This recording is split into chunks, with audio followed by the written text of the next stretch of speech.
Kyle arrived around noon on Wednesday, unannounced as usual. I was making tea in the kitchen when I heard the front door slam and his voice coming from the hallway. 20 years old and he acts like he owns the house. Frank had always said that his grandson had inherited some of the worst traits from our son, Damien, and with each visit, I became more and more convinced. At 75, I'd seen enough people to know the true motives behind the pretty words. Grandma Caroline, I'm here to help you clean, Kyle shouted, not even stopping by the kitchen to say hello. I slowly stirred the brew in the kettle, watching through the window as the neighbor's ginger cat hunted sparrows in my garden. Since Frank's death 2 years ago, these visits from my grandson had become regular, but it was hard to call them help. The boy would show up once every 2 weeks, make noise in the house for a few hours, supposedly cleaning or fixing something, and then disappear until the next time. At the same time, I noticed that he was constantly looking around the rooms, looking in closets and drawers, examining shelves of books, as if he were looking for something specific. I worked as a librarian at the Covington Central Library when I was young and learned to read people as well as books. 35 years behind the library counter had taught me the difference between genuine curiosity and self-interest. Kyle was definitely in the second category. His gaze glided through the rooms, not like someone who wanted to help clean, but like someone who was appraising a property. The sound of footsteps on the stairs made me raise my head. Kyle was going up to the second floor, to the bedroom where Frank and I had once spent evenings reading. Now there was only my single bed, a dresser with family photos, and the old walnut closet we'd gotten from Frank's parents. I could hear him opening and closing doors, moving things around, rummaging through my late husband's clothes that I still hadn't dared to sort through. Every suit, every tie held memories of their 48 years together. Pouring tea into my favorite porcelain mug with roses, Frank's gift for our 20th wedding anniversary, I settled by the living room window. I could see the stairs from here, and I could watch my grandson without attracting his attention. My house in Covington was built in the 40s, and its layout allowed me to monitor everything that happened on the first floor without getting out of my chair. Kyle came down half an hour later with a disgruntled look on his face, holding a stack of old home and garden magazines I'd collected over the years. He tossed them on the coffee table and headed for Frank's study, a small room off the living room that I hadn't touched since his death. Everything was still exactly the same there. A desk with an ink pen, bookshelves of technical reference books, a chair with worn leather upholstery where Frank liked to read in the evenings. "Grandma, where did Grandpa keep the important papers?" Kyle asked, poking his head out of the study. There was a deliberate carelessness in his voice, but I wasn't an old fool not to notice the tension in his tone. "What kind of papers are you interested in?" I answered, continuing to drink my tea and scrutinizing his expression. "Well, documents, certificates, maybe old family photos. Dad said I should put everything in order, put it in folders." Damien. Of course he did. My son never talked to me directly about what was bothering him, preferring to go through intermediaries. As a child, he also sent friends to ask my permission for things he was embarrassed or afraid to ask for. Over the years, that character trait had only grown stronger. Now he was channeling his wishes for his father's inheritance through Kyle. I understood exactly what they were really interested in. After her husband's death, they expected to find some special will, securities, stocks, bonds, or at least indications of where Frank might have stashed the family savings. Damien was convinced that I was hiding something from him, that his late father had left some secret wealth that I was using in secret from my son. The reality was much more simple: a pension, a small savings in the bank, and this house, which Frank had bought in the 70s on a loan that had been paid off by the time he retired. "All the important papers are in the bank, in a safe deposit box," I said, watching Kyle's face stretch a little.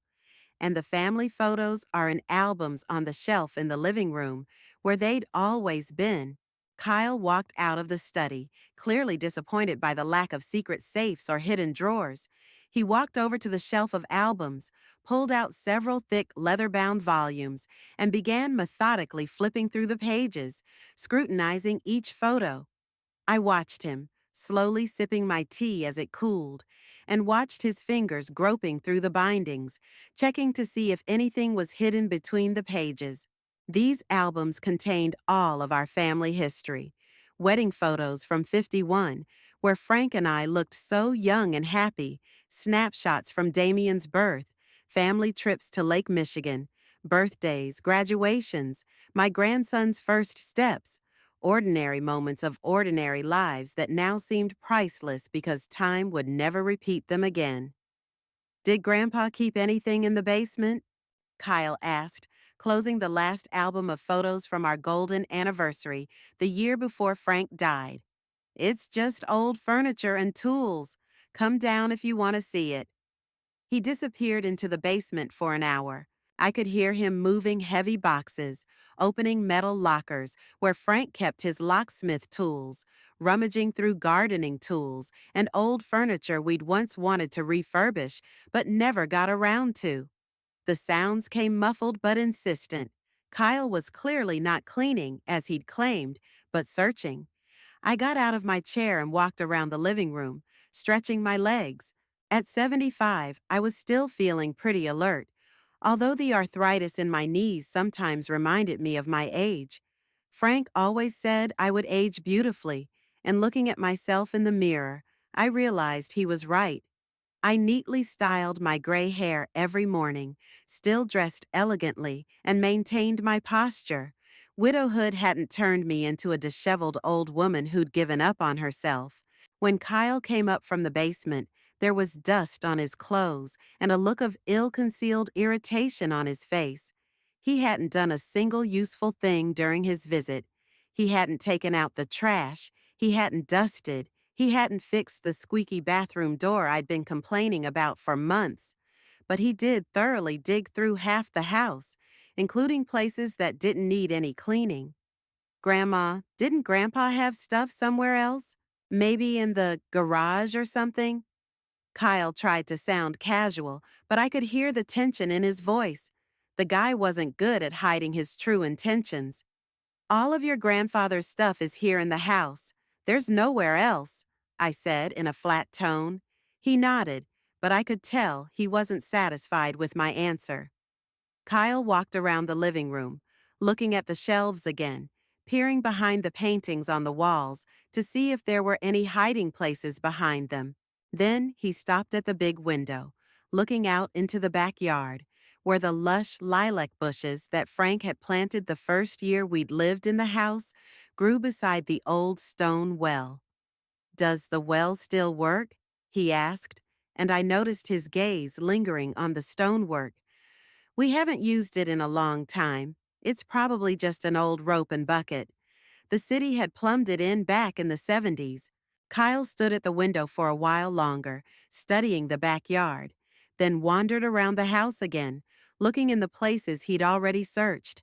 I could see that he was trying to figure out where else to look for what he'd come for. He finally announced that he had to go and promised to come back next week to finish cleaning. "Say hi to Damien," I said as I walked him to the door. "Tell him I'm still looking forward to his visit. It's strange that a son can't find time to visit his mother, but sends his grandson." Kyle looked embarrassed and quickly said goodbye. I watched from the window as he got into his shabby blue car and drove off down the path between the old oak trees that Frank and I had planted with young saplings right after we bought the house. Left alone, I walked slowly through the house, assessing the results of his help. All of Frank's things had been moved out of place. Dresser drawers pulled out of place. Books on the shelves were in disarray. Kyle was looking for something specific and couldn't find it. It made him angry. I could see it in his demeanor in the last half hour before he left, the way he tapped his fingers nervously on the windowsill and bit his lip. I sat in my favorite chair by the window that overlooked the entire property. In the 2 years since Frank's death, I'd grown accustomed to the solitude, even fond of it. The house was quiet, peaceful, no one demanding my attention, asking stupid questions, going through my things under the pretense of caring. I could read when I wanted, watch TV, cook only what I liked myself, but my grandson's visits increasingly stressed me out. I realized that Damien wouldn't give up trying to find what he felt he was missing after his father's death, and Kyle would keep coming under the guise of helping until he'd searched every corner of the house. Sooner or later, I'm going to have to put an end to this. The next day, I was watering the roses in the front garden when I saw Nancy Hamilton walking down the sidewalk with bags from the grocery store. My neighbor had lived across the street for 23 years, and in that time, we had become close friends, even though we were very different in personality. Nancy was always straightforward and not shy about saying what she thought, while I preferred to think things through before I said anything. "Caroline, how are you?" she called, stopping at my fence. "I saw your grandson come by yesterday. Was he helping with the cleanup again?" I turned off the hose and walked closer. Nancy was 3 years younger than me, but she looked older. The constant care of her sick husband had taken its toll on her face, adding gray to her hair and weariness to her eyes. George Hamilton had been suffering from Alzheimer's disease for the past 5 years, and Nancy hardly ever left the house to care for him. "Come in for tea," I suggested. It had been a long time since we'd had a proper chat. We settled on the veranda with cups of chamomile tea, which Nancy was particularly fond of. She set her bags at her feet and sank down with relief into the wicker chair that Frank had made with his own hands years ago. The porch had always been my favorite spot in the house, especially in late summer when the air was filled with the scent of flowers from the garden. "So, what's the deal with Kyle?" Nancy asked, sipping her tea. "Is he really helping you, or is there some other reason for these visits?" I grinned. Nancy had always been able to read between the lines and see things that others preferred to ignore. Perhaps years of living with a husband who was gradually losing his memory had taught her to pay attention to details and pick up ulterior motives. "It's hard to call it help," I admitted. "It's more like he's looking for something. Going through Frank's things, looking through every drawer, every shelf. He even went down into the basement yesterday." "What could he be looking for?" "I think Damien convinced him that my dad left some valuables that I'm hiding. You know, my son always felt like he was missing something in his life. As a child, he demanded toys that other kids had. As a young boy, he was jealous of those who could afford expensive cars. And now, he's convinced that his father should have left him a bigger inheritance." Nancy shook her head. She knew Damien well, had seen him grow up, and had always said that Frank and I had spoiled him too much. She was probably right. We were both working, earning good money for the times, and we tried to give our son everything we could afford. Damien was an only child. He got a lot of attention, and it made him believe that the world should give him something just for existing. "How's his job going?" Nancy asked. "Not good from what I understand. It's the third time he's changed jobs in 2 years. The boss is bad, the co-workers are wrong, the pay is low. It's always somebody else's fault, but not his own." I remembered how frustrated Frank used to get with his son's failures.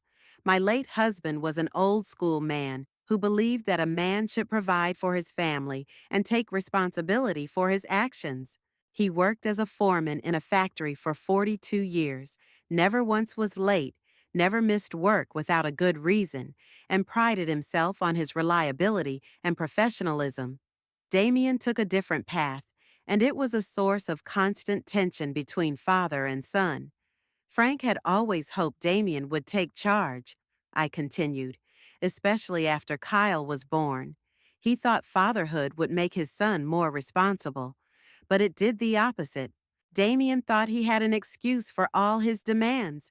Like, the kid needs to be provided for, so the parents need to help out more. Where's his wife? Kyle's mom? Lori? I shrugged. They divorced when the boy was 12. She remarried, moved to another state. Kyle sees Kyle rarely, mostly only on vacations. Damien is raising his son alone, if you can call it parenting. Nancy shook her head sadly. She and George had no children, and she had always envied families with children and grandchildren. But as she watched our family problems, she sometimes said that maybe they were lucky to be left alone. You know, after Frank died, I thought things would get better with my son, I admitted. I thought that without his father, who was always criticizing him, Damien would be closer to me. But it's been the opposite. He's become even more distant. Maybe he just doesn't know how to express his feelings. Or maybe he doesn't have feelings for me. At least not feelings that don't involve money and inheritance. It was painful to admit, but over the past 2 years, I'd come to that conclusion more and more often. Damien called me once a month, asking about my health, but there was no genuine concern in his voice. He did his duty as a son formally, like an unpleasant chore. On my birthday, he sent cards with banal congratulations. On New Year's Eve, a box of chocolates from the supermarket. No warmth, no desire to spend time together. How are you coping?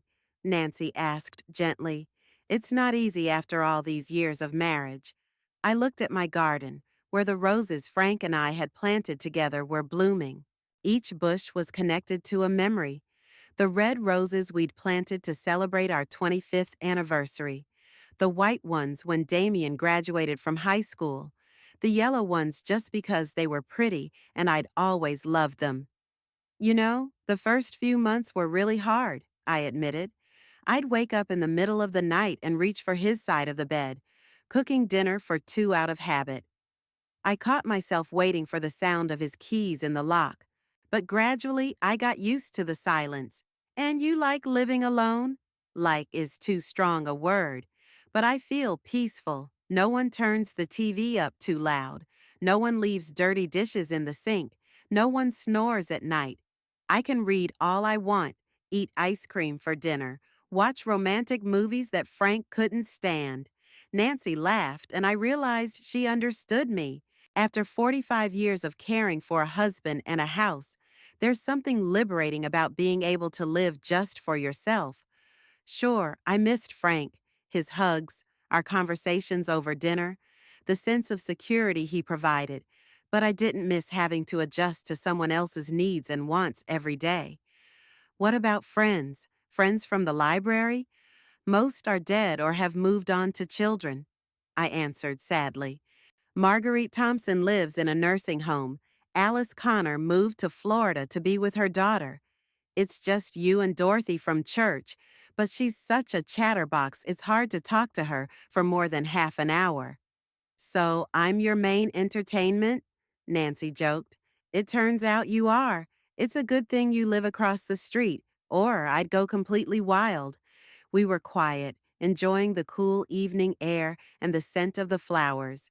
Somewhere in the distance, a dog barked. Cars drove by, and we heard the voices of children playing in the yard. The usual sounds of small-town life that I knew by heart and that calmed me down. Caroline, what are you going to do with the house? Nancy asked. It's big for one person. Damien keeps hinting that I should sell it and move to a smaller apartment. He says it would be more practical and safer. But I know that he's not interested in my safety. He's interested in the money from the sale. What do you think? I'm not ready yet. It's my whole life, all my memories. Every room has something that reminds me of happy times. The kitchen where we had Sunday breakfast, the living room where Damien took his first steps, the bedroom where Frank and I planned our future. How do you give that up? I understand. After George died, I couldn't live here either. Too much of his presence everywhere. I nodded, realizing that Nancy was right. The difference was that for me, Frank's presence in the house was a comfort, while for her, The presence of her sick husband would be a torment after his death. Alzheimer's disease was slowly erasing George's personality, turning him into a stranger, and Nancy was losing her husband piece by piece every day. Sometimes I think Frank was lucky, I said quietly. A heart attack, quick, no agony, no time to be a burden to himself or others. Yeah, I guess you're right. We fell silent again. Talking about death was inevitable at our age, but that didn't make it any less painful. Each of us knew that time was working against us, that health, friends, and family were passing away one by one, and we needed to appreciate each day while we still had it. And as for Kyle, Nancy said, returning to the beginning of our conversation, maybe we should talk to him directly, explain that there's no treasure in the house. I'm afraid that won't help. Damien has convinced him otherwise, and the boy will keep looking until he finds something or is convinced there's nothing left to find. Then let him search. Sooner or later he'll get bored. I wasn't so sure about that. Kyle was stubborn, like his father, and Damien had a way of making people think and acting in his own interests. It seemed to me that these visits would go on for a long time, and each time my grandson would become more insistent and less delicate in his quest. Nancy got ready to go home as it began to get dark. She needed to make dinner for George and give him his medication. I walked my friend to the gate, promising to visit her soon and help with the shopping if needed. Left alone, I removed the cups from the veranda and locked up the house for the night. I checked the locks, pulled the curtains, and turned on a few lamps to create coziness. These evening rituals calmed me down and made me feel safe. Before going to bed, I walked through the house, looking around the rooms with fresh eyes. What had Kyle seen here? What would make him think there was some treasure hidden within these walls? The usual furniture, books, family photos, knickknacks collected over their years together. Nothing special, nothing of value to outsiders. But to me, every single thing was precious. The wooden jewelry box Frank gave me for my engagement, the china I inherited from my mother, the books we read together, all of it had value only to me, and when I died, it would just be old junk that Damien would sell or throw away. Maybe that was the problem. My son didn't understand the emotional value of things, only the price was important to him. He couldn't imagine that his parents could go through life without accumulating any material wealth other than a house and small savings. In his mind, there had to be something else, something hidden, something more significant. Kyle returned 5 days later, and this time his demeanor was noticeably different. Whereas before he'd at least pretended to clean, now he went straight to Frank's office and began methodically pulling out all the drawers of his desk. I watched him from the kitchen, where I was preparing dinner, and saw him groping the bottom of each drawer, checking for double bottoms or hidden compartments. Grandma, did Grandpa ever tell you about any special things he kept? Kyle asked without even saying hello. What special things? I asked, chopping vegetables for the salad.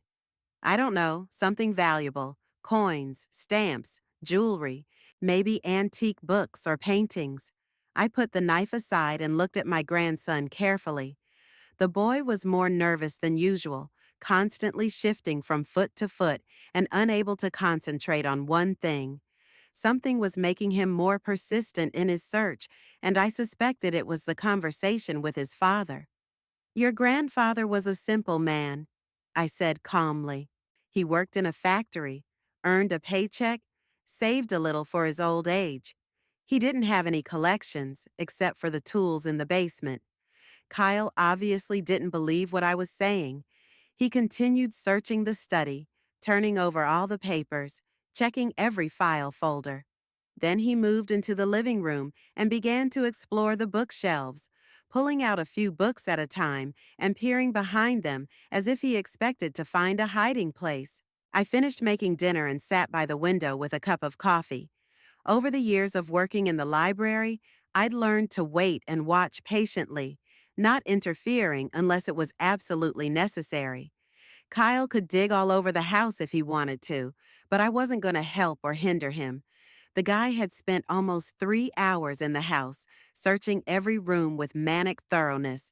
He looked under beds, checked closets, even pushed heavy furniture away from the walls, looking for hidden niches. In the bedroom, he especially scrutinized the old dresser we'd inherited from Frank's parents, tapping its walls and checking for hidden compartments. "Grandma, can I look in the attic?" he asked when he was done with the first and second floor rooms. "Sure, just be careful. The stairs are old. They might not hold." Kyle disappeared into the attic for another hour. I could hear him moving boxes around, rummaging through the old stuff Frank and I had put up there for decades, but never dared to throw away. There were Christmas decorations, Damien's baby stuff, old clothes, broken appliances that Frank was going to fix someday. When Kyle came downstairs, his clothes were covered in dust, and his face expressed outright disappointment. He hadn't found anything of any value in all the time he'd been searching, and this was clearly not what he'd expected. "Why don't we have some tea?" I suggested, seeing that my grandson was tired and upset. "Yes, probably," he agreed and went into the kitchen, where he plumped on a chair and took out a cell phone from his pocket. I put the kettle on and started pulling cups out of the cupboard when Kyle's phone rang. The guy answered it, ignoring the fact that I was nearby, and I couldn't help but hear the beginning of the conversation. "Dad, I've been here for 3 hours, but I haven't found anything," Kyle said into the phone. "I've searched the whole house from top to bottom." I froze with my cup in my hands, pretending to be preoccupied with my tea, but listening intently to the conversation. Damien's voice was indistinct, but I could make out the words. I know, you were talking about security," Kyle continued. "But maybe she really doesn't know anything. What if Grandpa just didn't have any savings?" There was a pause, during which Damien explained something to his son. I turned cautiously to the window, pretending to look out at the garden but continuing to listen to the phone conversation. Okay, I'll keep looking," Kyle agreed with obvious reluctance. "But where else can I look? I've already looked everywhere." "Oh, the garage?" "Yeah, I haven't been in the garage yet." "And the well?" "Really?" "All right, I'll check it out." There was another pause, after which Kyle spoke more softly, as if he didn't want to be overheard. "Dad, are you sure there's something in there? Maybe Grandma's right and Grandpa was just an ordinary laborer without any treasure?" Okay. Insurance is expensive. Yeah, I remember about the loan. Okay, I'll look again, but if I don't find anything, I'll have to look for other options." Damien said something else, and Kyle laughed, but it was a strained laugh. "Come on, Dad. She's old. What is she, 75? That's a lot of money to keep a house. Utility bills, repairs, taxes. Maybe she'll want to move to a smaller apartment and sell the house." The kettle boiled, and I turned off the stove, trying to do it as quietly as possible, so as not to miss a word of the conversation. Slowly, the meaning of what was happening came to me. Damien wasn't just hoping to find some of his father's savings. He was in financial trouble, serious enough that he was willing to search my house for money. "I don't know, Dad. Maybe we should just ask her straight out," Kyle continued. "Explain the situation, ask for help." "Oh, I see. Then she could leave it all to the church or something." "Yeah, you're right. It's better to find what you're looking for first." Damien was clearly instructing his son on how to proceed, and I didn't like it. I was beginning to realize that my son didn't see me as a mother he could confide in and ask for help, but as an obstacle to what he thought was rightfully his. "Okay, I'll check the garage and the well," Kyle said. "And if I don't find anything?" "I see. Yeah, maybe you're right. Maybe we should talk to her about moving. Yeah, for her own good." The conversation ended and Kyle put his phone in his pocket. I turned to him with a cup of tea in my hand, trying to look like I hadn't heard. Was that your dad on the phone? I asked, setting the cup down in front of my grandson. Yeah, just to see how things were going, Kyle answered, avoiding my eyes. Tell him I said hi. Tell him I'm expecting him to come visit. I haven't seen my son in a while. I will. Kyle drank his tea hurriedly, as if he wanted to end this conversation and leave. But before he left, he went to the garage, where he spent another half hour searching through shelves of tools and old boxes of car parts. Then he went out into the yard and stood by the well for a long time, looking inside. It's dark, you can't see anything, he said when I came out to see him off. What did you want to see there? I asked. Nothing much, just curious. How long has it been since you've used this well? 25 years at least, not since the plumbing was installed. Kyle looked down into the well one more time, then shrugged and headed for the car. As he said goodbye, he was particularly awkward, as if he realized his behavior seemed odd, but didn't know how to fix it. Grandma, maybe you really should think about moving, he said, opening the car door. The house is big, it's expensive to maintain, and you're alone. I'm getting by, I said briefly. Yeah, sure, I'm just saying, just in case. He left, and I remained standing near the well, thinking over the conversation I had heard. A lot of things made sense now. Damien was in a difficult financial situation. He had debts, possibly loans, that he couldn't pay off. He was counting on his father's inheritance, but he'd gotten less than he'd expected, and now he was looking for a way to get at my savings or to force me to sell the house. The plan was quite simple. First, to find the hidden valuables, and if that failed, to convince me that the house was too big and expensive for a lonely old lady, and that I would be better off in a small apartment. The difference from the sale of the house, of course, was to go to the son who cared so much for his mother's welfare. I walked slowly through the garden, checking how my flowers were doing after a hot day. The roses needed watering, and the weeds had made their way between the beds again. The usual chores that distracted me from unpleasant thoughts and helped keep me calm. But irritation was growing inside me, not so much because Damien was struggling financially, but because of the way he dealt with things. He could have come to me, spoken honestly about the situation, asked for help or advice. Instead, he was sending his son to search the house, planning to force me to sell the family nest egg while convincing himself that he was acting for my good. Maybe Nancy was right, and I should have talked to Kyle directly. Explained that there was no treasure in the house, that Frank wasn't a secret millionaire, and the house and a little savings in the bank were all we had. But I was afraid that this would not stop their search, but would only make them act more openly and aggressively. In the evening, I sat on the veranda for a long time, watching the sun set behind the tree crowns. The house that had once been full of laughter, conversation, and plans for the future now seemed to me like a fortress to be defended against my own family. It was sad and unfair, but that was the reality after Frank's death. I realized that Kyle's visits would continue, and each time he would become more insistent.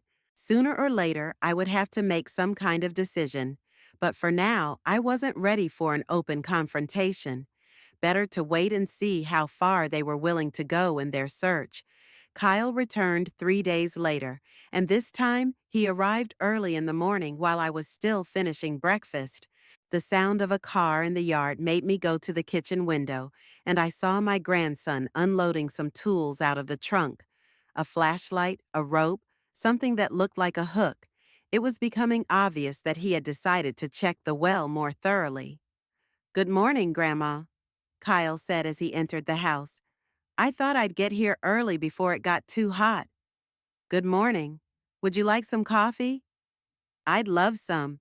I poured him coffee in a large mug that Frank had once loved and watched my grandson drink nervously, always glancing toward the backyard. His restlessness was visible to the naked eye. He drummed his fingers on the table, fidgeted in his chair, started to say something several times, but stopped halfway through. "What are you planning to do today?" I asked, though I already knew the answer. "I wanted to clean up the basement, maybe do some other chores," Kyle said uncertainly, but I could tell he was lying. After coffee, he did go down to the basement, but he didn't stay there long. Soon I heard him coming up the stairs, and through the window I saw him walking through the garden toward the old well, holding a medium-sized wooden box. I recognized the box. It had been on a shelf in the basement among Frank's tools, and I had never taken much interest in its contents, thinking it held some small spare parts or fasteners. Nestled by the window in the living room, I watched my grandson's actions. Kyle set the box on the edge of the well, took out a powerful flashlight, and pointed the beam of light downward, peering into the dark depths. Then he opened the box and looked inside, and even from a distance I could see the look of disappointment on his face. He'd obviously expected to find something valuable, but he wasn't impressed with the contents of the box. What happened next surprised me. Kyle slammed the lid of the box shut and threw it violently into the well. I heard a muffled splash and the sound of it hitting the wall. The box fell into the water that was always at the bottom of the old well, about 6 meters deep. The guy stood for a moment looking down, then irritably kicked the stone with his foot and headed for the house. "Did you find anything interesting?" I asked when he came into the living room. "No, nothing much," Kyle answered grimly. "Just some old junk in the basement." "Maybe you're right, and Grandpa didn't keep anything of value. He spent another hour in the house, going through things in the attic, but his heart wasn't in it anymore. I could see that the guy was frustrated and ready to give up. Perhaps the contents of the box finally convinced him that the search was futile. "Grandma, you sure you don't remember Grandpa hiding or putting anything away?" he asked before he left, but his voice was no longer as insistent as before. "Honey, if your grandfather had any treasure, do you think I'd be living on my pension?" I smiled. We were just an ordinary middle-class family without much wealth. Kyle nodded and left, looking defeated. I walked him to the gate and then slowly walked to the well. Curiosity got the best of me. What was in that box that had made my grandson so angry? And why was it standing in the cellar among Frank's tools if it contained something personal? The old well was deep, but we still had the rope and bucket system we used years ago. The mechanism was simple: a sturdy rope thrown over a block and a metal bucket that could be lowered to the bottom and lifted back up. Frank regularly checked the condition of the rope and lubricated the mechanism, even after we stopped using the well for household needs. I tried twisting the handle. The mechanism worked, albeit with a creak. The bucket sank slowly into the dark depths, and after a few seconds I heard a splash. Then I began to twist the handle in the opposite direction, slowly lifting the bucket to the top. It wasn't hard work, but it required patience. The rope was long, and the bucket wasn't going up fast. When the bucket came to the surface, I saw that there was water splashing in it and the same wooden box lying next to it. It was wet, but it looked like the lid had closed tightly enough to protect the contents from the water, at least partially. I pulled the box out of the bucket and examined it closely. The wood had darkened from the water, but the box itself was in good condition. There were no inscriptions or markings on the lid to suggest what was inside. The size was small, about the size of a shoebox for children's shoes, and it weighed a little. I brought the box into the house and set it on the kitchen table, wiping off the outside moisture with a towel. For a few minutes I just stared at it, wondering if I should open it. If Frank kept this box in the basement, then the contents were important to him, but not important enough to keep in the house. Perhaps they were some documents or things he wanted to keep, but didn't want me to see. Eventually, curiosity overcame caution. I cautiously opened the lid, not knowing what to expect. inside were letters, lots of letters, neatly folded and tied with a blue ribbon. The envelopes were old, yellowed with time, and most of them had been opened. On the top envelope, I saw the return address: Cheryl Davis, 23 Fifth Avenue, Detroit, Michigan. The letter was addressed to Frank Mitchell and dated 1949. I took the first letter and carefully pulled a folded piece of paper from the envelope. The handwriting was feminine, neat, with beautiful curlicues. Dear Frank. The letter began, and I felt something cold move in my chest. Dear Frank, I got your letter and I am so glad you are doing well. I think about you every day and the time we spent together. I know things are difficult right now, but I believe we will find a way to be together. My love for you hasn't changed no matter what. Kisses, yours, Cheryl. I set the letter aside and picked up the next one. The date was 1950. The content was similar: words of love, hopes for a future together, plans to meet. The third letter was dated 1951, and in it Cheryl wrote that she missed Frank and that her parents were against their relationship, but she was willing to fight for their love. 1951st year. The year Frank and I got married. I felt a strange emptiness in my stomach, like I'd fallen into some kind of pit. My hands trembled slightly as I picked up the next letters. They were arranged chronologically, and I could see how the relationship between Frank and this Cheryl had developed. In the early letters, she was full of hope and plans, writing about how they would live together, build a house, raise children. Then, near the end of the stack, the tone of the letters changed. Cheryl wrote less and less often, and there was sadness and disappointment in her words. In one of the last letters, dated late 1951, she congratulated Frank on his marriage and wished him happiness with that girl from Covington. But the words sounded strained and painful. That girl from Covington was me. The very last letter was short. Dear Frank, this is my last letter. I think it is time for both of us to move on. I wish you to be happily married. Goodbye, Cheryl. I sat in the kitchen holding these letters in my hands and tried to make sense of what I was reading. It appeared that Frank had been in love with another woman when we met. What's more, he continued to correspond with her even after our relationship began, and perhaps even after we were married.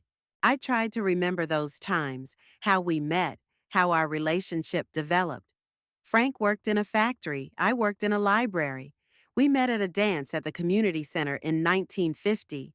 He was handsome, funny, attentive. He courted me for a year and a half and then proposed. I was happy. I thought he was too. But now, reading those letters, I realized that at the time Frank was courting me, he was corresponding with Cheryl, maybe loving her, maybe planning to be with her. Something had changed. Some circumstance had made him choose me over her. But his first love wasn't me. I reread some of the letters again, paying attention to the details. Cheryl mentioned parents who were against their relationship. Perhaps it was about social differences or something else. She also wrote that she was willing to move to Covington if necessary, willing to accept any conditions just to be with Frank. But Frank chose me. Why? Because I was a better match? Because my parents didn't object to our relationship? Or just because I was close by and Cheryl was in faraway Detroit? I got up from the table and walked around the kitchen, trying to get my thoughts in order. The sun was shining outside the window. The birds were singing, and life was going on. But inside me, something had changed forever. The 48 years of marriage that I had considered happy now looked different. Was Frank happy with me? Or had he spent his whole life thinking about the other one? I went back to the table and examined the box again. In addition to the letters, there were several photographs. One showed a young woman of about 25, beautiful, with dark hair and a smile. On the back was written, "To my dear Frank with love, Cheryl, 1949. Other photographs showed the same woman at different periods, sometimes alone, sometimes with a group of people. I scrutinized Cheryl's face. She was really beautiful, much prettier than I was at that age. She had expressive eyes, correct facial features, and an elegant manner. Next to her, I would have looked like a simpleton when I was young. Suddenly, I realized why Kyle had gotten so angry and thrown the box down the well. To him, those letters were just old love correspondence with no material value. He was looking for money, jewelry, securities, and what he found were yellowed letters from some strange woman. Naturally, he was disappointed and threw away the find as unnecessary junk. But to me, those letters had a different meaning. They revealed a secret that Frank had kept all his life, the secret of his first love, who may have been his only true love. So I'd spent my whole life as a second choice, a backup, a compromise. I gathered the letters back into the stack and tied them with the same blue ribbon. My hands were shaking slightly, but I forced myself to be calm and methodical. I put the photos separately so I could look at them again later. The box was almost dry on the outside, but there were still traces of moisture inside. I took a soft rag and carefully wiped the bottom and walls, being careful not to damage the wood. I couldn't keep the letters in the damp, and they would be ruined. The sun was already setting when I finished examining the contents of the box. The whole day had been a blur, full of unexpected discoveries and painful questions. I felt as if the world had turned upside down, and what had seemed secure and clear had turned out to be an illusion. Frank was a good husband. He took care of me, was faithful, responsible, never gave me cause for jealousy or suspicion.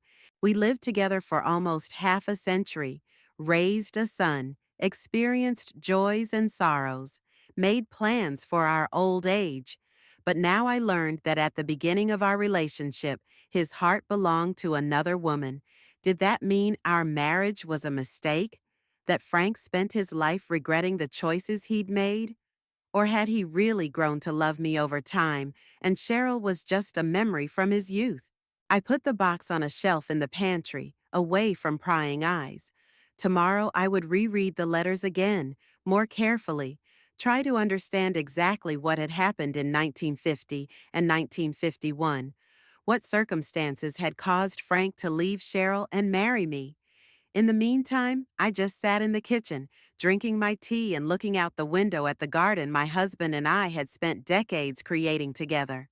Every tree, every bush was connected to our shared memories. But now, I wasn't sure if those memories meant the same to Frank as they did to me. I hardly slept that night. I lay in bed, staring at the ceiling and thinking about the letters that were now in the pantry. My mind was filled with fragments of Cheryl's letters, her words about her love for Frank, her plans for a future that never materialized. Every time I closed my eyes, I saw her face in the pictures, young, beautiful, full of hope. In the morning, I got up early, made coffee, and pulled a box out of the pantry. This time, I decided to read the letters in chronological order, from the earliest to the latest, to get a sense of the history between Frank and Cheryl. I arranged them on the kitchen table, the way a librarian arranges documents for research, and began to study them carefully. The first letter was dated March 1947. Cheryl was writing to Frank about how her day was going, about her job at the ready-to-wear dress store, about a movie she had seen at the cinema, the usual correspondence of young people with a budding romance between them. She mentioned their meetings, thanked him for the flowers he sent, made plans for the weekend. From the following letters, it became clear that they had met through mutual acquaintances in Detroit, where Frank worked for a time after the war. Cheryl was 2 years younger than him, worked as a clerk in a goods store, and dreamed of her own home, family, and children. Ordinary dreams of an ordinary girl at that time. By the summer of 1947, their relationship had become serious. Cheryl wrote about introducing Frank to her parents and that her mother took to him well, although her father was more reserved. She dreamed of the wedding, how they would furnish the house, what names they would name their children. In her letters sounded sincere love and boundless faith in the future with Frank. In the fall of that year, the tone of the letters changed slightly. Cheryl began to complain that her father thought Frank was not a good enough match for his daughter. Mr. Davis owned a small furniture factory and wanted his son-in-law to be more wealthy, educated, or at least have career prospects. He didn't want a simple factory worker. Dad says that you are not ambitious enough, wrote Cheryl in one of the letters. But I explained to him that not everything is measured by money. You are kind, honest, hardworking, and this is enough for a happy marriage. Mama understands me, and Papa will get used to you in time. But Mr. Davis did not. From the letters of 1948, it was clear that the pressure on Cheryl was increasing. Her father insisted that she meet the son of his business partner, a young man with a university education and good prospects. Cheryl resisted, but I could see that the situation was becoming increasingly difficult for her. Sometimes I think it would be easier if we just ran away and married without parental blessing. She wrote in May 1948th year, Deti, but I know you want to do the right thing, and I respect you for that. Let's be patient and prove to everyone that our love is stronger than prejudice. By the end of 1948, Cheryl's letters mentioned that Frank was thinking of moving to Covington. He had an opportunity there to get a good job in a factory that was expanding after the war. Cheryl was enthusiastic about the idea at first. Moving to another town would allow them to start a new life away from her overbearing father. I'm ready to go anywhere with you, she wrote. Covington, Chicago, anywhere in the world.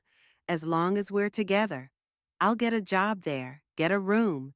And when you're settled, we'll get married.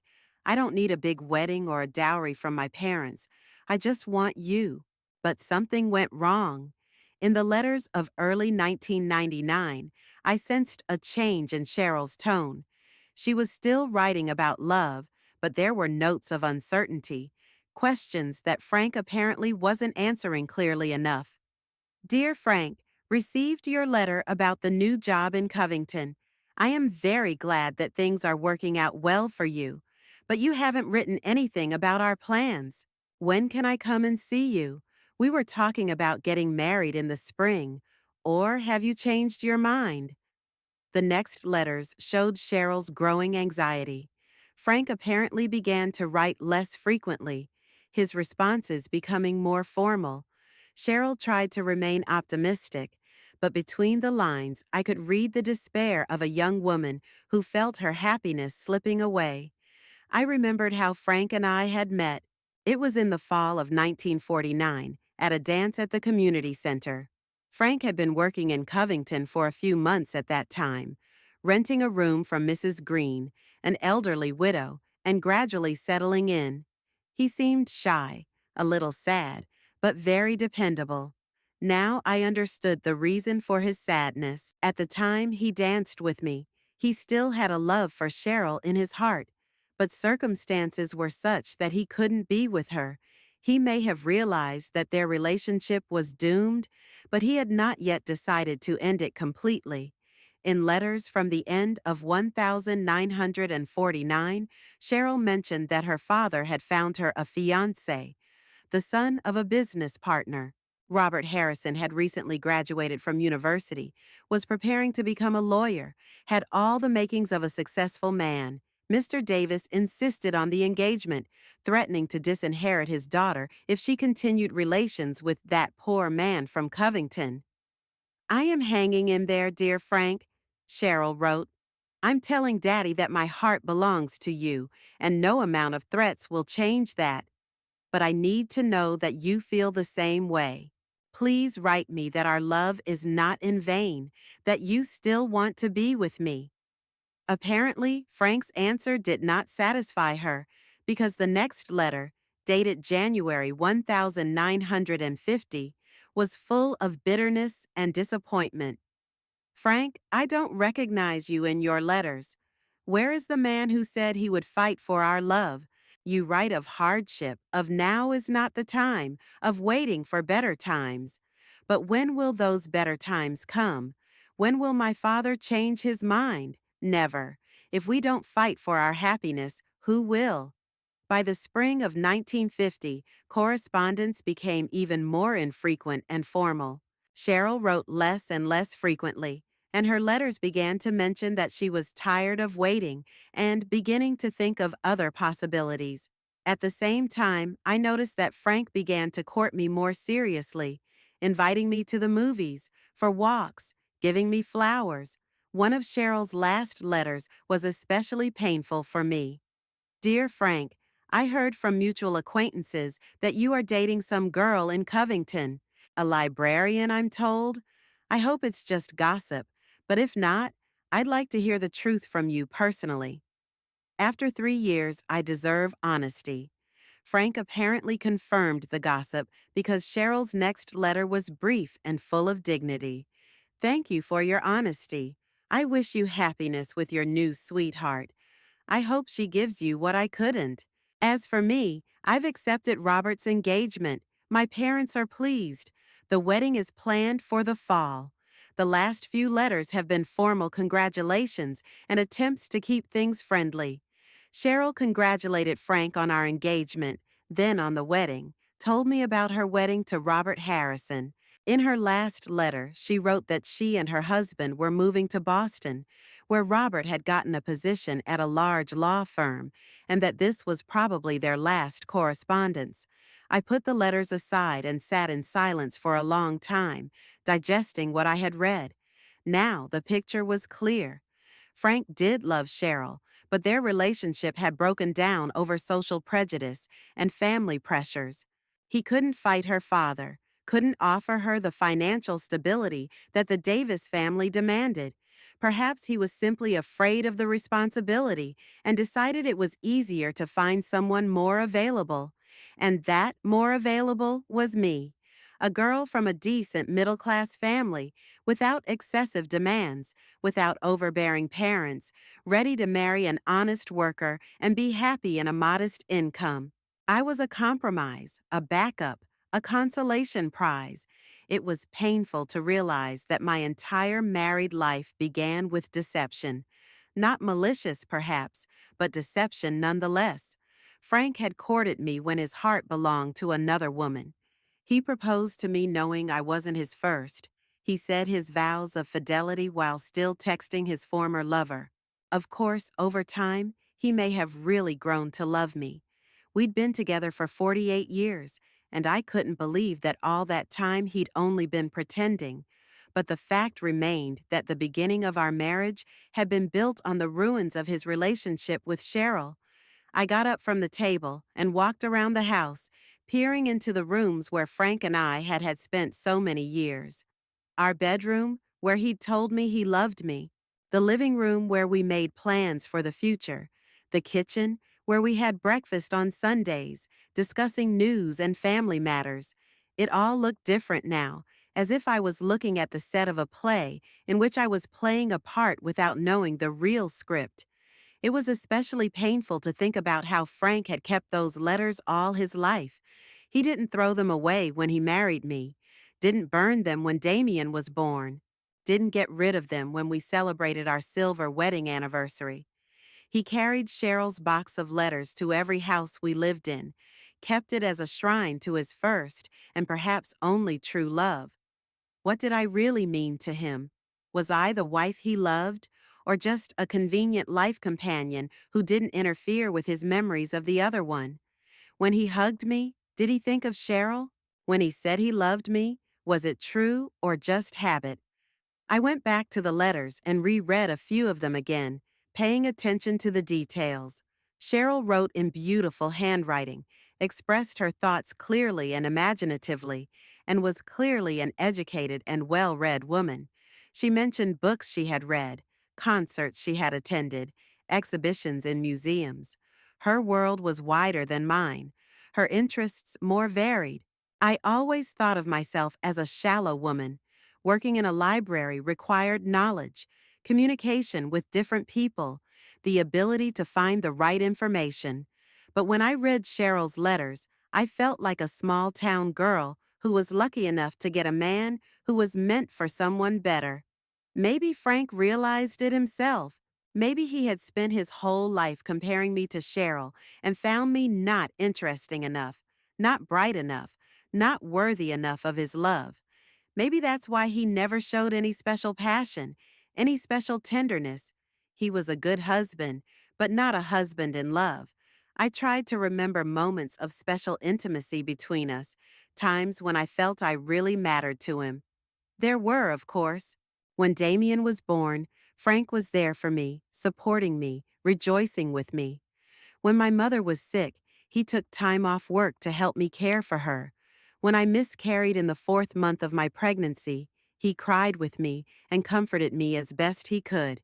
But even in those moments, I didn't feel the all-consuming love that Cheryl wrote about in her letters. Frank was caring, reliable, loyal, but he didn't have the passion, the willingness to fight for our relationship against the world that he had once felt for another woman. The sun was already high when I finished rereading the letters. It was going to be a hot day, and the house was sweltering. I opened the windows and turned on the fan, but the heat wasn't just outside. It was burning inside my chest, where the bitterness of understanding had settled. I gathered the letters back into the box and put it back in its place in the pantry. Let them lie where they had been for the last 2 years after Frank's death. I knew the truth now, but it didn't bring relief. On the contrary, it made my life more complicated and ambiguous. All day I walked around the house as if in a fog, doing the usual chores. I watered the flowers, cooked a lunch I couldn't eat, dusted the furniture, but my thoughts kept returning to the letters, to Cheryl, to the realization that my family life wasn't quite what I thought it was. By evening, I was tired of my own thoughts and decided to take a walk in the garden. Frank had planted roses here for me, saying I was as beautiful as a rose. Now I wondered if he had said the same thing to Cheryl. Had he compared her to some other flowers? The old well stood in the corner of the garden, lit by the evening sun. It was from there that I pulled out a box of letters that turned my understanding of my own life upside down. It was ironic that Kyle had searched for the treasure and found it, though he didn't recognize it. The truth about the past was a real treasure, even if it hurt. I realized that I could never again look at my marriage to Frank with the same old eyes. 48 years together now seemed like a play in which I was playing the lead role, unaware that I was only an understudy. Kyle returned a week later, and this time there was a noticeable nervousness in his demeanor. He arrived in the afternoon as I was watering the roses in the front garden, and even from a distance I could see that he was agitated. The guy got out of the car without turning off the engine and walked briskly toward me. "Grandma, hi," he said, clearly trying to look casual. "How are you? You look good." "Thanks, honey. Come in the house. We'll have tea." "No, it's okay. I won't be long." Kyle waved his hands. "I just wanted to check something in the basement.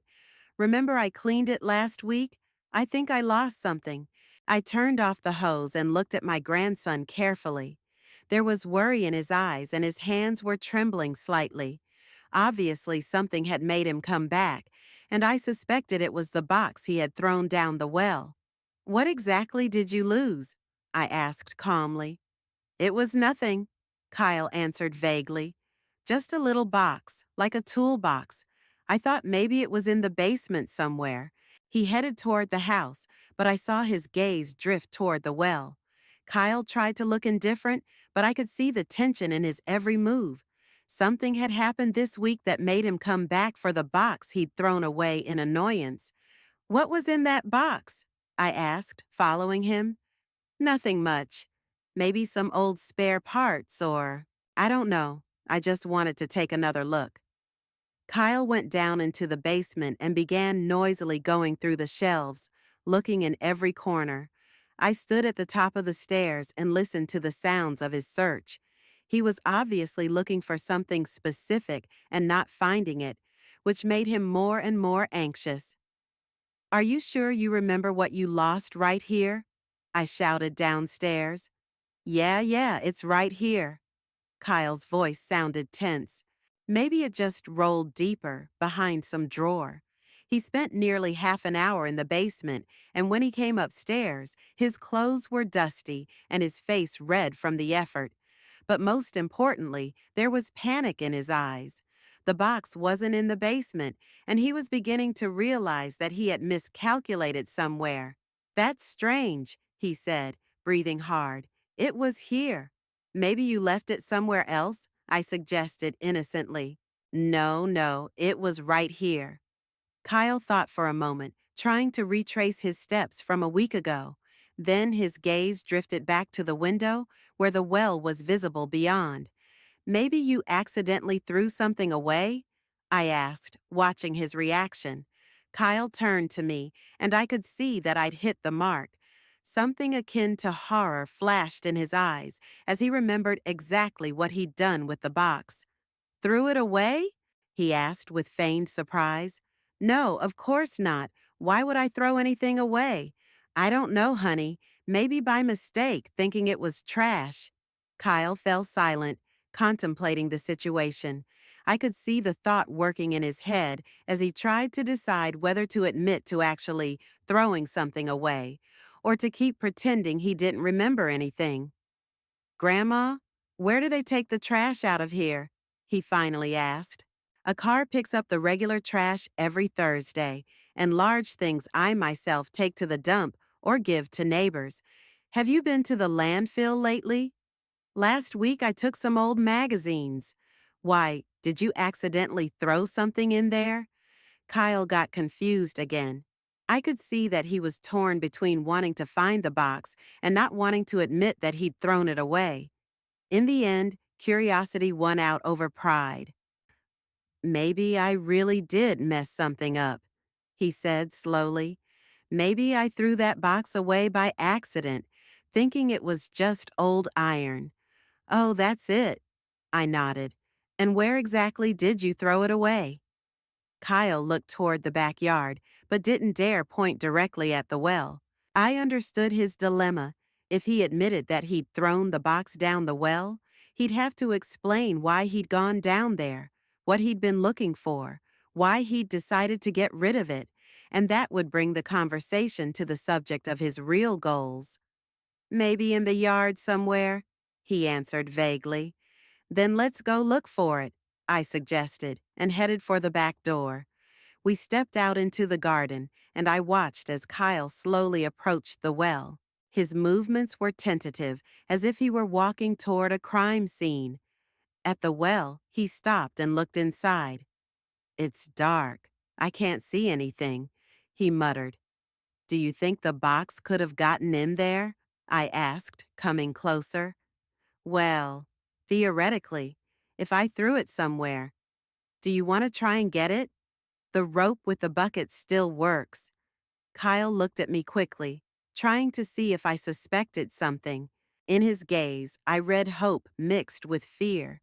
He wanted the box back, but he was afraid to give himself away. I shouldn't bother you, Grandma, he said. Maybe there's nothing to find. It's no bother. I wondered what might be in there. I walked over to the well mechanism and started turning the handle, lowering the bucket down. Kyle stood beside me, peering intently into the darkness, as if he could see the bottom from the surface.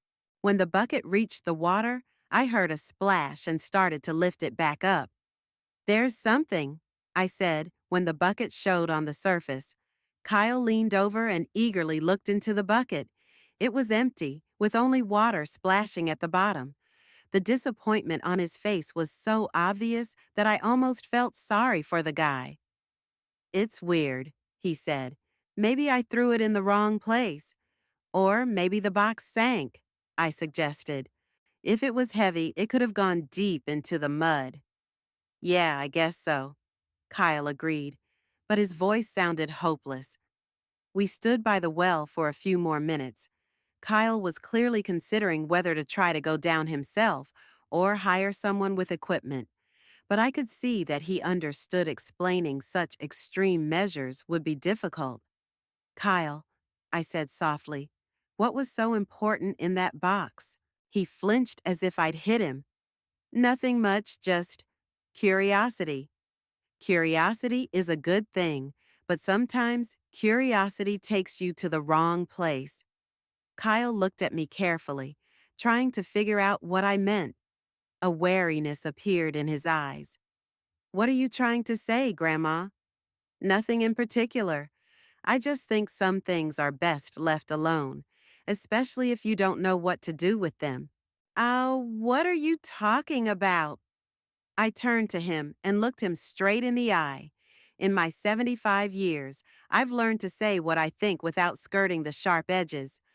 Kyle, I'm not a stupid old woman. I can see that you're looking for something of value in the house. For months now, you've been coming in under the guise of helping, but really, you're searching every corner. Kyle blushed and tried to object to something, but I didn't give him the chance. I heard you talking to your dad on the phone, I continued. I know Damien is having financial problems, and he's hoping to find some of Grandpa's savings. Grandma, it's not what you think. What am I thinking? That my son can't come to me directly and be honest about his problems? That he'd rather send you to go through his dead father's things? Kyle lowered his head, not knowing what to say. I could see that he was ashamed, but he couldn't admit his true motives for his visits.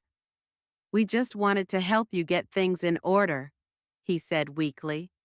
Cleaned up, huh? I grinned.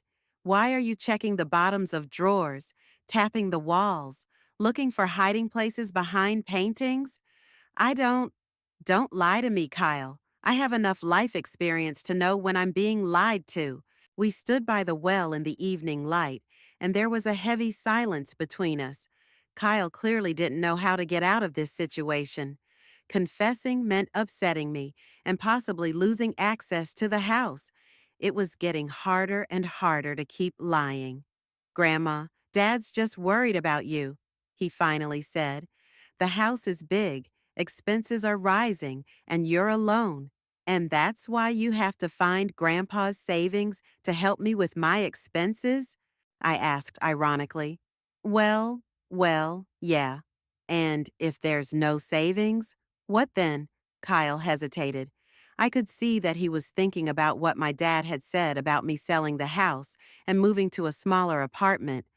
Maybe you should really think about moving, he said cautiously. For comfort. Whose convenience, Kyle? Mine or yours? The guy didn't answer, but the answer was written all over his face.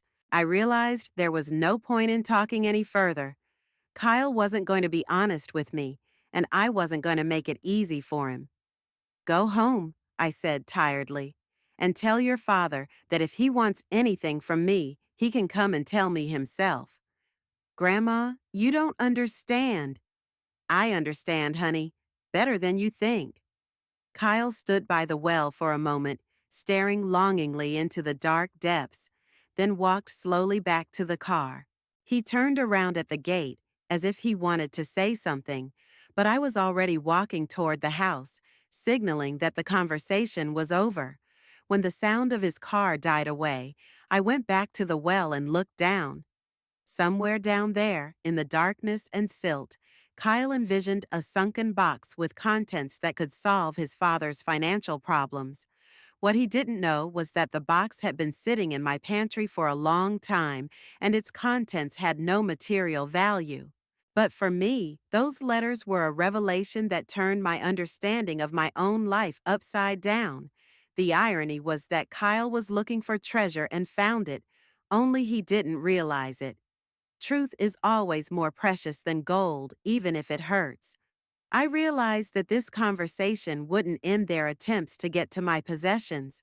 Quite the opposite. Now they would realize that I knew of their plans, and they would act more openly. But at least there will no longer be this humiliating game of care and help. Damien arrived Saturday morning while I was making breakfast.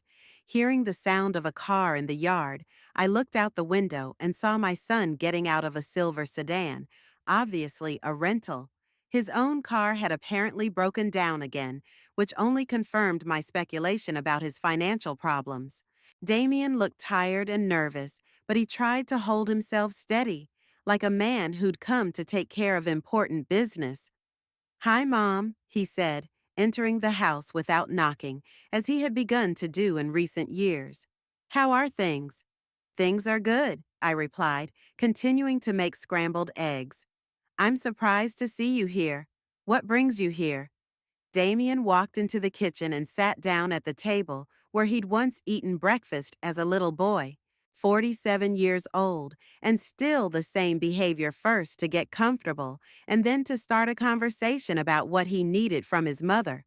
I set a cup of coffee in front of him and sat across from him, studying my son's face. The years hadn't treated Damien well. At 47, he looked older than his years. His hair had thinned considerably, deep wrinkles had appeared around his eyes, and his skin had taken on an unhealthy gray tint. His suit was cheap and ill-fitting, and his shirt was noticeably worn. It all spoke of a man trying to maintain the appearance of success, but failing miserably. "Mom, I need to have a serious talk with you," Damien began, taking a sip of coffee. "About your future, about the house, about how to organize your life better." "My life is organized well enough," I replied calmly. "As for serious conversations, I have questions for you, too." "What questions?" My son was wary. "Like why you've been sending Kyle to search my house for months instead of coming here and being honest about your problems." Damien choked on his coffee and stared at me in surprise. He obviously hadn't expected me to get to the point so quickly. Maybe he'd planned to talk about my health, my loneliness, the difficulties of keeping house, and then get to the point. "Mom, what are you talking about? Kyle's just helping you around the house." "Damien, I'm 75 years old, but I'm not out of my mind. Kyle's not helping, he's looking for money, valuables, something to solve your financial problems." My son tried to object, but I didn't give him time for excuses. "I heard your phone conversation. I know about the loans, about the insurance, about how you think this house is too expensive for me. So let's talk straight. No bullshit." Damien leaned back in his chair and sighed heavily. I watched him weigh his options, continue to pretend, or finally admit his true motives for his actions. In the end, he chose the compromise option: partial honesty. "Okay, Mom, I do have some financial difficulties. I lost my job 3 months ago, and it's hard to find a new one at my age. I've got debts, loan payments, alimony to Kyle's ex-wife. It's not critical, but it's stressful." "So you figured your dad must have left some secret savings?" "Not secret, just, maybe you don't know everything. Dad was a careful man. He might have put something away for a rainy day, hidden for the family." I shook my head, looking at my son. Even at 47, he continued to live with illusions, hoping for easy solutions to his problems. Instead of looking for a job, saving money, changing his lifestyle, he looked for a magical source of money in his late father's house. "Damien, your father worked in a factory. The pay was good, but not enough to make a fortune. All the money went to running costs, your education, the upkeep of the house. There's no treasure here. But maybe there's something you just don't see: old coins, stamps, stock in some company. Dad could have bought something as an investment and forgotten to tell you. Frank never hid anything from me. All the documents, all the savings, all the valuables, I know about them, and it's all already accounted for in the will." Damien was silent, considering my words. I could see the disappointment in his eyes, but also the stubbornness. He didn't want to accept reality, preferring to believe in the existence of some hidden wealth. "Mom, Maybe you don't remember everything yourself. At your age, sometimes your memory fails you. Maybe Daddy put something aside and you forgot. It was an insulting attempt to paint me as an old woman with memory lapses who couldn't control her finances. I felt anger boiling up inside me, but I tried to remain calm. My memory is fine, Damien, and so is my mind. I remember everything about family matters perfectly. Of course, that's not what I meant. Her son retreated hastily. I just think two heads are better than one. Why don't we go through Dad's papers together, see if there's anything of value? We already did. Kyle did a thorough search of the house, including the basement and the attic. Didn't find anything because there's nothing to find. Damien looked increasingly frustrated. The plan to find the savings had failed, and now he had to move on to plan number two. I was waiting for him to talk about selling the house. Mom, maybe we should think about your future more realistically, he began cautiously. The house is big, old, requires constant investments heating, electricity, taxes, repairs. It's expensive, and you're alone. What do you suggest? Maybe we should consider moving to a smaller apartment, modern, centrally heated, no gardening. It'd be cheaper and more convenient. And sell the house? Well, yes, real estate prices are good right now. You can get a good sum, spend some of it on a new home, and put some of it away for your old age. That's the real deal. Damien wanted me to sell the family home and move into a small apartment, and the difference from the sale was, of course, to help him with his financial problems, all under the guise of looking out for my well-being. And where do you think I should live? I asked.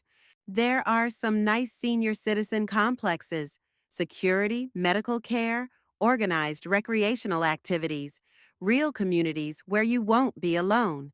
Nursing homes, you mean? Not nursing homes, but modern apartment complexes for active retirees, Damien corrected himself. There, people live on their own, but they have support if they need it. I got up from the table and walked through the kitchen where I'd spent so many years making breakfast, lunch, and dinner for the family. It was where Damien did his homework, where Frank and I drank tea in the evenings, discussing the day's chores. Every corner of this kitchen held memories of happy and sad moments in our family life. Damien, tell me honestly, does this offer have to do with concern for my comfort or your debts? My son blushed and tried to say something, but I continued. How much do you owe? And to whom? Mom, it's not your problem.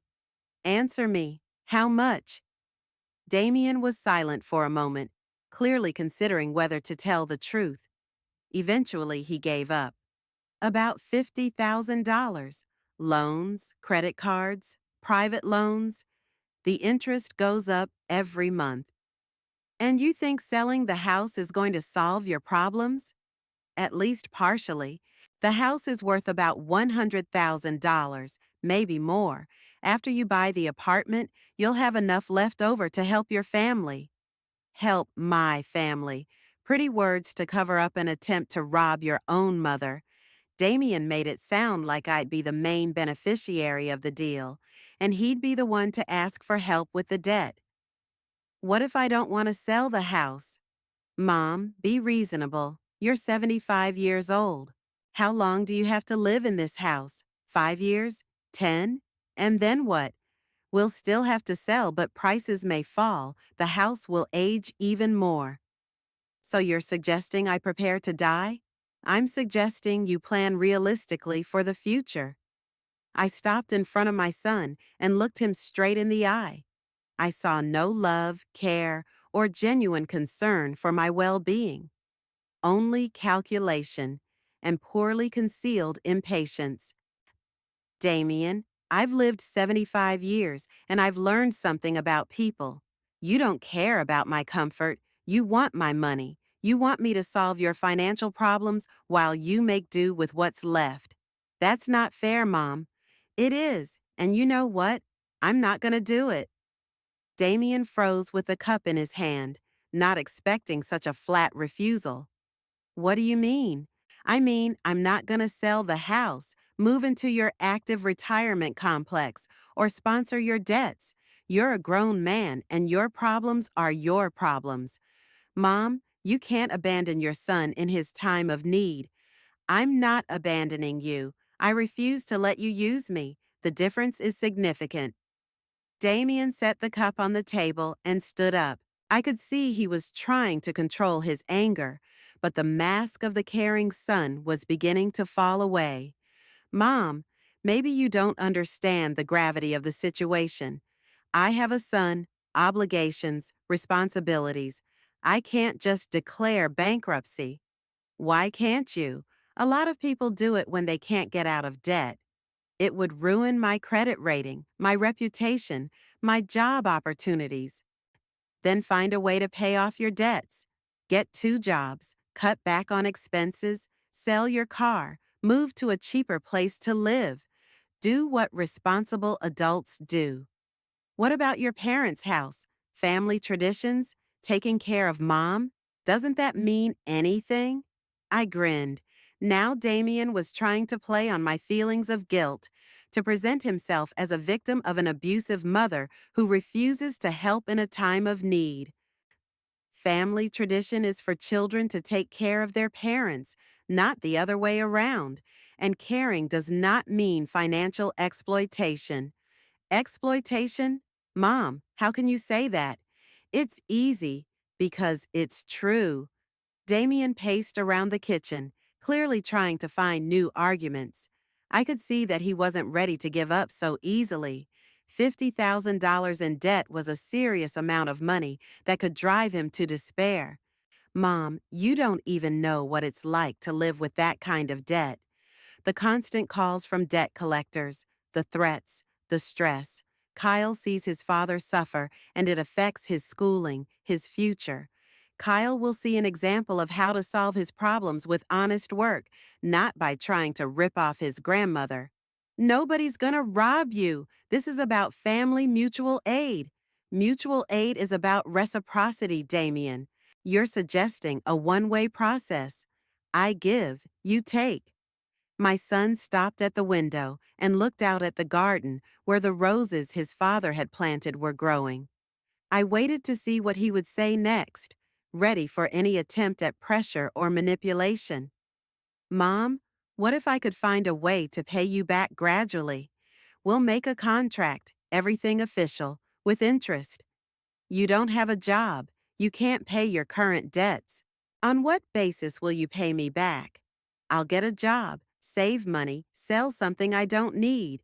Then do all those things to pay off your existing debts. And when you do, come back and ask for help. Maybe then I'll think about it. Damien realized he couldn't change my mind. Not today, anyway. He grabbed his jacket and headed for the door, but he turned around at the threshold. Mom, think about what I said. You're not getting any younger, and life is unpredictable. It would be wise to plan ahead. I am planning, son. I plan to live in my house as long as I can. We'll see what happens next. After he left, I sat in the kitchen for a long time, thinking about the conversation. It was sad to realize that my only son sees me only as a source of money to solve his problems. But it was also a relief to finally tell him the truth about my intentions. After Damien left, I spent the rest of the day thinking, walking around the house and pondering what had happened. Talking to my son had made it clear that I was no longer a mother to be loved and respected, but a source of money to be exploited under the guise of caring. This realization was painful but liberating at the same time. In the evening, I pulled the box of Cheryl's letters out of the pantry and brought it into the living room. For a long time, I sat in my favorite chair by the window, holding the box in my lap and pondering what to do with these testimonies of the past. The letters revealed to me the truth about my marriage, showed me that I had been Frank's second choice all my life, the compromise he had made after the failure of his first love. But now that truth no longer seemed so devastating to me. Yes, maybe at the beginning of our relationship, Frank had thought more of Cheryl than he did of me. He may have married me for practical reasons rather than out of great love, but 48 years together couldn't be erased with one discovery. We raised a son, went through joys and sorrows, supported each other in difficult times. Whatever Frank felt in the beginning, over time, a real affection and mutual care had grown between us. I opened the box and went through the letters once more. Beautiful words of love, plans for the future that never materialized, pictures of a young woman who once hoped to be Frank's wife. It all belonged to a past that was long over. Cheryl had married her lawyer, built her life, was probably happy. Frank married me and found his happiness as well, albeit not as passionate as his first love might have been. As for me, I've lived a good life. Not perfect, not fabulous, but a good one. I had an interesting job at the library, a reliable husband, a home, friends. I traveled, read, gardened, participated in the social life of the city. Many women of my generation could only dream of such stability and prosperity. I got up from the armchair and went into the kitchen and lit the stove burner. Then I went back to the living room, picked up the first letter, and slowly made my way back. I stopped at the stove, read a few more lines about the love Cheryl felt for my husband, and then held the paper to the fire. The letter burst into flames and I tossed it into the sink, watching the flames consume the words written 75 years ago. One by one, I burned Cheryl's letters, freeing myself from the weight of another's love that no longer had power over my life. I washed the ashes away with water, and they disappeared down the drain, taking with them the last traces of the secret Frank had kept all his life. When the last letter burned, I felt a strange lightness. There were no more secrets, no more questions about whether my husband truly loved me. He had chosen a life with me, lived it from beginning to end, and that was enough. What was in his heart at the moment he made the choice no longer mattered. I burned Cheryl's pictures too, watching the beautiful face twist and blacken in the flames. Let it remain in the memories of those who knew her, not in my house as a reminder of what could have been. I threw the box in the trash. Now it was just an old wooden box holding no secrets. The next day, Monday, I went into town and asked a locksmith to change the locks on the house. The old handyman, whose name was Ernest, had been working in Covington for 30 years and remembered Frank. He didn't ask too many questions, but I could see the curiosity in his eyes. Safety reasons, I explained briefly. I wanted to be safe. You're doing the right thing, Mrs. Mitchell, Ernest approved. You can't be too careful these days. He put new locks on the front and back doors, strong and secure. He gave only me the keys, and I hid a spare set in my bedroom. No one else could enter my house without permission. Damien and Kyle were barred from showing up here whenever they wanted. On Tuesday, I drove to the bank and met with my financial advisor, Mr. Palmer, whom we had worked with when Frank was alive. I asked him to review my will and make changes to the distribution of my inheritance. Mrs. Mitchell, are you sure about your decision? Mr. Palmer asked after hearing my instructions. Your son is the sole heir, and such a change could create difficulties in the future. I am absolutely sure, I replied firmly. I want half the value of the house and savings to go to the city library for new books and equipment. Damien can have the other half, but only if he doesn't challenge my decision. And if he does, then everything goes to the library.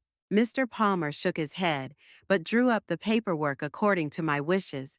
I realized Damien would be furious when he found out about the new will, but that was his problem. I had the right to dispose of my estate as I saw fit.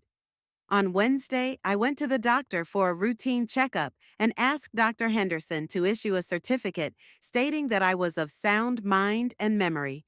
The elderly doctor who had seen me for the past 10 years was surprised at the request.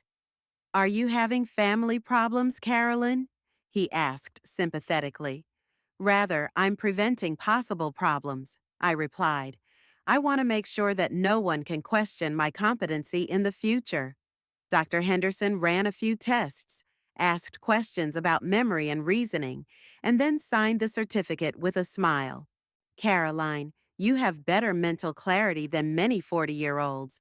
You don't have to worry about your mental capacity. On Thursday, Damien called me in the evening.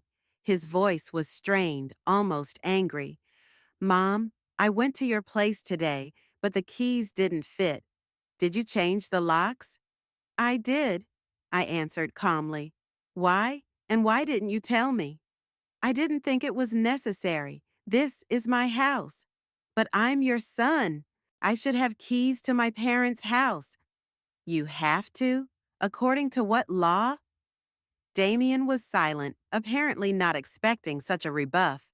Mom, what's going on with you? You've gotten kind of, hostile. I've gotten realistic, Damien. I stopped kidding myself about your motives. What motives? I care about you. You care about my money. That's not the same thing. It's not fair. It's not fair. And if you want to see me, call ahead and make an appointment, like all normal adults do. I hung up without listening to his indignant protests. The phone rang again a few minutes later, but I didn't answer. Then it rang again and again. I just muted it and continued reading my book. On Friday, Nancy arrived, concerned that she hadn't seen me in a few days. I told her about the conversation with Damien and the decisions I had made. Her friend listened attentively, occasionally nodding with understanding. You're doing the right thing, she said at the end. Kids sometimes forget that parents are people too, with the right to their own lives and their own decisions. I'm afraid Damien will insist that I'm going crazy, I admitted. He'll try to prove I'm incapacitated. Do you have a doctor's note? I do. And witnesses to my sanity, including you. Then let him try. He's just wasting his time. We drank tea on the veranda, enjoying the warm evening and the scent of the flowers in the garden.